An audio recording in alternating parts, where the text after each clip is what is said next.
আমাদের এইদিকে জোয়ার পানি উঠি সব ঘর দুয়ার সব ডুবে গেছে। এখন সকাল থেকে এখনো দুপুর হয়েছে, আমরা এখনো বাচ্চা কাচ্চারে কিছু রান্না বান্না করে খাওয়াইতে পারি না।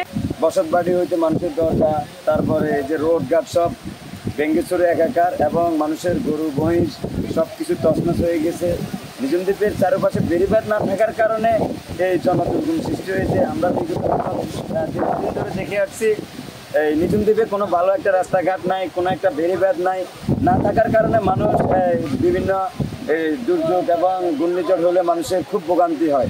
বঙ্গোপসাগরে সৃষ্ট নিম্নচাপের প্রভাবে নোয়াখালীর পর্যটন কেন্দ্র নিঝুম দ্বীপের ৯০% এলাকা জোয়ারের পানি ও টানা বৃষ্টিতে ডুবে গেছে। এতে পানিবন্দী হয়ে পড়েছে নিঝুম দ্বীপের ৩০,০০০ মানুষ।